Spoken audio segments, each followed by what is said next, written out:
Hello friends, તમારું સ્વાગત છે મારી ચેનલ કૃષ્ણા ટેસ્ટી ટેબલમાં। આજે આપણે બનાવીશું ગુંદર પાક જેવી શિયાળામાં ખાઈ શકાય એવી સુખડી। આ સુખડી પરફેક્ટ માપ અને બધી ટિપ્સ સાથે બનાવીને તૈયાર કરીશું। તો ચાલો બનાવવાનું ચાલુ કરીએ। તો ગુંદર પાક જેવી આ સુખડી બનાવવા માટે 1 વાટકી મેં ઘી લીધું છે।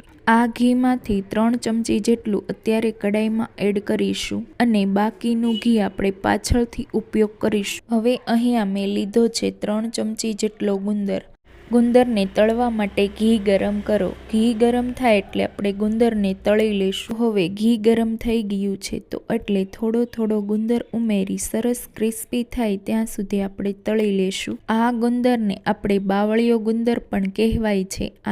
આ ગુંદર તમને કોઈ પણ કરિયાણાની શોપ પર ઇઝીલી મળી જશે। ગુંદર સરસ રીતે ફ્રાય કરવાનો છે। જો કાચો રહી જશે તો ખાતી વખતે દાંતે ચોટતો આ રીતે થોડો કરીને બધા ગુંદરને ફ્રાય કરી લેવાનો। હવે બાકીના ઘીને આપણે કડાઈમાં ઉમેરી દેશું। તો મેં અહીંયા સુખડી બનાવવા માટે ભાખરી બનાવવા માટેનો જે લોટ યુઝ કરતા હો તે લીધો। જો તમારી પાસે ઘઉંનો કરકરો લોટ ના હોય તો તમે રોટલી બનાવવા માટેનો ઝીણો લોટ પણ યુઝ કરી શકો। અહીંયા મેં જે વાટકીના માપથી ઘી લીધું હતું તે જ વાટકીના માપથી 2 વાટકી ઘઉંનો કરકરો લોટ લીધો છે। લોટને આપણે સરસ રીતે શેકવાનો છે। ગેસની આંચને ધીમી રાખવાની, લોટને સતત હલાવતા જઈ શેકવાનો છે। તો આટલા લોટને શેકાતા લગભગ 10 થી 12 મિનિટનો સમય લાગશે। 10 મિનિટ પછી તમે જોઈ શકો છો લોટનો કલર ચેન્જ થઈ ગોલ્ડન બ્રાઉન થઈ ગયો છે। એમાંથી ઘી પણ છૂટું પડવા લાગ્યું છે। તો હવે આપણો લોટ સરસ શેકાઈ ગયો છે। જ્યારે તમારો લોટ શેકાશે એટલે સુગંધ પણ સરસ આવશે। તો આ સમયે આપણે આમાં દૂધ ઉમેરવાનું છે। અહીંયા તમારે દૂધ નોર્મલ ટેમ્પરેચર વાળું જ લેવાનું છે। અહીંયા તમારે શેકાયેલા લોટમાં 2 ચમચી દૂધને ઉમેરવાનું છે। દૂધમાંથી પાણીનો ભાગ બધો જ બળી જાય ત્યાં સુધી સાતળવાનું છે।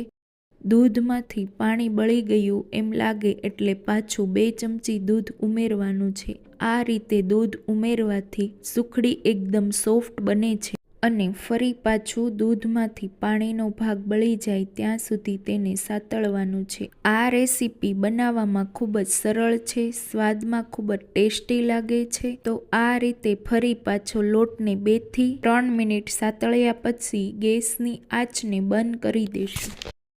તો હવે કડાઈને આપણે ગેસ પરથી નીચે ઉતારી લેશું। તો આપણો લોટ શેકાઈને પરફેક્ટ રીતે તૈયાર થઈ ગયો છે। હવે અહીંયા થોડા કાજુ બદામને દરદરો પાવડર કરી લીધો છે। તમે તમારા ચોઈસ પ્રમાણે કોઈ પણ ડ્રાયફ્રૂટ એડ કરી શકો છો। મિક્સર જારમાં કાજુ બદામને અધકચરા વાટીને ઉમેરી દેશું।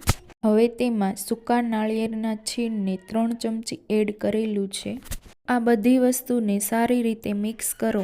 લોટને ગેસ પરથી ઉતાર્યા બાદ આ પ્રોસેસને ખૂબ જ ફટાફટ કરવી। આ વસ્તુને લોટમાં ઉમેરશું એટલે લોટનું ટેમ્પરેચર થોડુંક ડાઉન થશે। તમે અહીંયા ગંઠોડાનો પાવડર, પીપળી મૂળનો પાવડર અને સૂંઠ પાવડર પણ એડ કરી શકો। અહીંયા તમે બધી જ વસ્તુને એડ કરી એટલે લોટનું ટેમ્પરેચર થોડુંક ડાઉન થઈ ગયું છે, એ જ આપણે કરવાનું છે। પણ જો વધારે જ પડતો લોટ ઠંડો થઈ ગયો હોય તો તેને ગેસ પર લઈ થોડીક વાર ગરમ કરી લેવાનો। અહીંયા જે વાટકીના માપથી તમે ઘી અને લોટ લીધો હતો તે જ વાટકીના માપથી 1 કપ ગોળ લીધો છે। અહીંયા મેં દેશી ગોળ લીધો છે। દેશી ગોળ સ્વાદમાં પણ ખૂબ જ સારો હોય છે। હવે ગોળ સાથે બધું સરસ રીતે મિક્સ કરી દેવાનું। લોટ ગરમ હોય એટલે ગોળ અંદરથી પીગળી જાય અને એકદમ ગોળનો જોઈતો પાયો તૈયાર થઈ જશે। આ રીતે બધી જ વસ્તુ સારી રીતે મિક્સ થઈ જાય એટલે તેમાં તળેલા ગુંદરને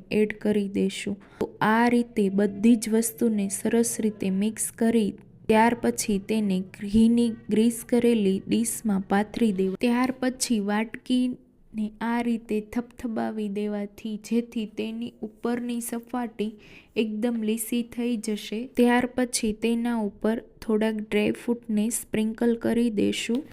તો અહીંયા મેં ટોપરાના છીણને થોડુંક સ્પ્રિંકલ કર્યું છે, થોડા કટ કરેલા કાજુ બદામને પણ સ્પ્રિંકલ કર્યા છે અને આ રીતે કાજુ બદામને વાટકી અથવા ચમચાની મદદથી દબાવી દેવાથી જેથી અંદર સરસ રીતે બેસી જાય. ત્યારબાદ 15થી 20 મિનિટ સુધી સુખડીને ઠંડી કરો. 15થી 20 મિનિટ પછી સુખડી સાધારણ એવી ઠંડી થઈ જાય એટલે તેમાં કટ લગાવી દેવાની.